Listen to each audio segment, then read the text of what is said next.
ಸೋಮವಾರದಿಂದ ಪ್ರಾರಂಭವಾಗುವ ಬೆಳಗಾವಿಯ ಚಳಿಗಾಲದ ಅಧಿವೇಶನ ನಾನು ವಿರೋಧ ಪಕ್ಷದ ನಾಯಕರು ಮತ್ತು ಬಿಜೆಪಿ ಹಾಗೂ ಜೆಡಿಎಸ್ ಪಕ್ಷದ ಮುಖಂಡರು ಒಟ್ಟೆ ಕೂತು ಸವಿಸ್ತಾರವಾಗಿ ಚರ್ಚೆ ಮಾಡಿದ್ದೇವೆ. ಚಳಿಗಾಲದ ಅಧಿವೇಶನ ಏನು ಪ್ರಾರಂಭ ಆಗ್ತಾ ಇದೆ. ರಾಜ್ಯದ ಜ್ವಲಂತ ಸಮಸ್ಯೆಗಳ ಬಗ್ಗೆ ಸಮಗ್ರವಾಗಿ ಚರ್ಚೆ ಮಾಡಬೇಕು. ಕಾಂಗ್ರೆಸ್ ಸರ್ಕಾರದ ವೈಫಲ್ಯಗಳನ್ನು ಗಮನ ಸೆಳೆಯಬೇಕು. ವಿಶೇಷವಾಗಿ ಉತ್ತರ ಕರ್ನಾಟಕದ ಸಮಸ್ಯೆಗಳ ಬಗ್ಗೆ, ರೈತರ ಸಮಸ್ಯೆಗಳ ಬಗ್ಗೆ,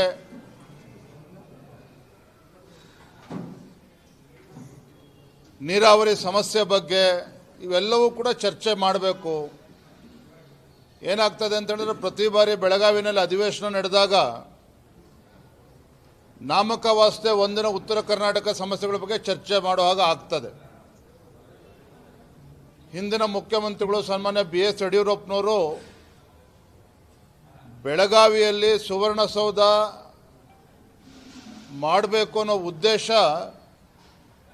ಅಲ್ಲಿಯ ಸಮಸ್ಯೆಗಳಿಗೆ ಉತ್ತರವನ್ನು ಕಂಡುಕೊಳ್ಬೇಕು ಅಂತೇಳಿ, ಆದರೆ ಇದು ಯಾವುದೂ ಕೂಡ ಆಗ್ತಾ ಇಲ್ಲ. ಹಾಗಾಗಿ ಈ ಅಧಿವೇಶನವನ್ನು ಇನ್ನೂ ಹೆಚ್ಚು ಗಂಭೀರವಾಗಿ ತೆಗೆದುಕೊಂಡು ಅಧಿವೇಶನದ ಆರಂಭದ ದಿನಗಳಲ್ಲೇ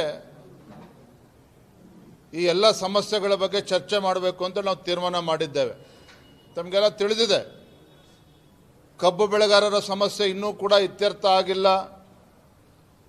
ಮೆಕ್ಕೆಜೋಳ ಬೆಳೀತಕ್ಕಂಥ ರೈತರು ಇಡೀ ರಾಜ್ಯದಲ್ಲಿ 54 ಲಕ್ಷ ಮೆಟ್ರಿಕ್ ಟನ್ ರೈತರು ಮೆಕ್ಕೆಜೋಳ ಬೆಳೀತಾ ಇದ್ದರೆ ಖರೀದಿ ಕೇಂದ್ರವನ್ನು ಕೂಡ ಅವರು ಪ್ರಾರಂಭ ಮಾಡಲಿಲ್ಲ ಕಾಂಗ್ರೆಸ್ ಸರ್ಕಾರ. ಸಿದ್ದರಾಮಯ್ಯನವರು ಖರೀದಿ ಕೇಂದ್ರ ಪ್ರಾರಂಭ ಮಾಡ್ತೇವೆ ಅಂತೇಳಿ ಆದೇಶ ಮಾಡಿ ಕೇವಲ 5 ಲಕ್ಷ ಮೆಟ್ರಿಕ್ ಟನ್ನನ್ನು ಖರೀದಿ ಮಾಡೋದಕ್ಕೆ ಆದೇಶ ಮಾಡಿದ್ದಾರೆ. 54 ಲಕ್ಷ ಮೆಟ್ರಿಕ್ ಟನ್ ಮೆಕ್ಕೆಜೋಳ ಬೆಳೀತಾ ಇದ್ದರೆ ರಾಜ್ಯ ಸರ್ಕಾರ 5 ಲಕ್ಷ ಮೆಟ್ರಿಕ್ ಟನ್ ಅಷ್ಟೇ ಖರೀದಿ ಮಾಡೋದಕ್ಕೆ ಅವಕಾಶ ಮಾಡಿಕೊಟ್ಟಿದ್ದಾರೆ. ಮತ್ತೊಂದು ಕಡೆ ತೊಗರಿ, ಉದ್ದು, ಭತ್ತ ಖರೀದಿ ಕೇಂದ್ರ ಪ್ರಾರಂಭ ಆಗದೇ ಇರುವಂಥದ್ದು,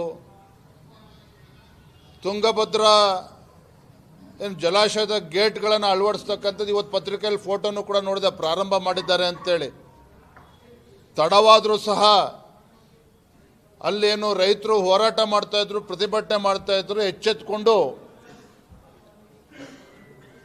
ಆ 32 ಗೇಟ್ಗಳನ್ನು ಅಳವಡಿಸ್ತಕ್ಕಂಥ ನಿಟ್ಟಿನಲ್ಲಿ ಈಗ ಏನು ಕಾರ್ಯ ಪ್ರಾರಂಭ ಮಾಡ್ದಂಗೆ ಕಾಣ್ತಾ ಇದೆ.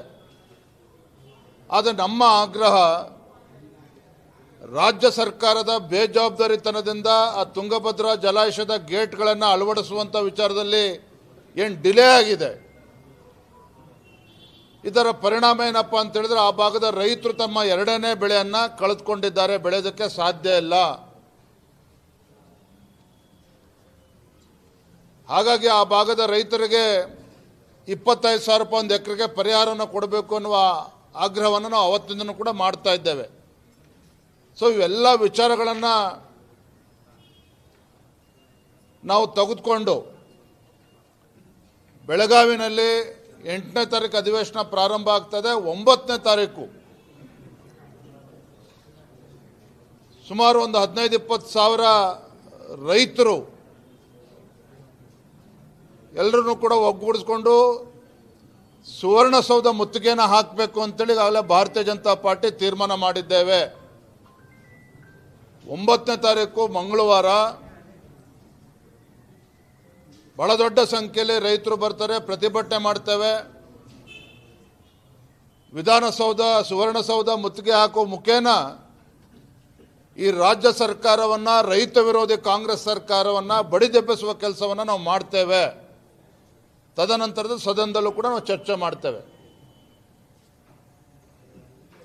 ನಿನ್ನೆ ಗೌರವಾನ್ವಿತ ಮುಖ್ಯಮಂತ್ರಿಗಳು ಸಿದ್ದರಾಮಯ್ಯನವರ ತಮ್ಮ ಸರ್ಕಾರಕ್ಕೆ, ಕಾಂಗ್ರೆಸ್ ಸರ್ಕಾರಕ್ಕೆ ಒಂದು ಕ್ಲೀನ್ ಚಿಟ್ ಕೊಡುವಂಥ ಒಂದು ಪ್ರಯತ್ನ ಮಾಡಿದ್ದಾರೆ ಭ್ರಷ್ಟಾಚಾರದ ವಿಚಾರದಲ್ಲಿ.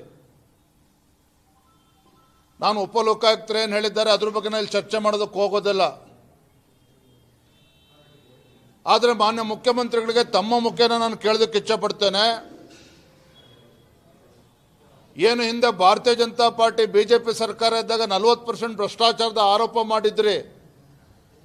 ಕಾಂಗ್ರೆಸ್ ಸರ್ಕಾರವೇ ರಚನೆ ಮಾಡಿದ್ದಂಥ ಎನ್ಕ್ವೈರಿ ಕಮಿಷನ್ ಕ್ಲೀನ್ ಚಿಟ್ ಕೊಟ್ಟಿರ್ತಕ್ಕಂಥದ್ದು ನಿಮ್ಗೆ ಮಾಹಿತಿ ಇಲ್ವಾ? ಹಾಗಾದ್ರೆ ಸಿದ್ದರಾಮಯ್ಯನವ್ರಿಗೆ ನೀವು ಭ್ರಷ್ಟಾಚಾರದ ಬಗ್ಗೆ ಇವತ್ತು ಕ್ಲೀನ್ ಚಿಟ್ ಕೊಡ್ಕೊಳ್ತೀರಾ ಕಾಂಗ್ರೆಸ್ ಪಕ್ಷಕ್ಕಾಗರೆ ನಿಮ್ಮ ಸರ್ಕಾರಕ್ಕೆ? ಇದೇ ಬಸವರಾಜ ರೆಡ್ಡಿ ಅವರು ಮುಖ್ಯಮಂತ್ರಿಗಳ ಆರ್ಥಿಕ ಸಲಹೆಗಾರರು ಏನು ಹೇಳಿದರು? ಇಡೀ ದೇಶದಲ್ಲಿ ಕರ್ನಾಟಕ ರಾಜ್ಯ ನಂಬರ್ 1 ಸ್ಥಾನದಲ್ಲಿದೆ. ಯಾವುದು ಅಭಿವೃದ್ಧಿಯ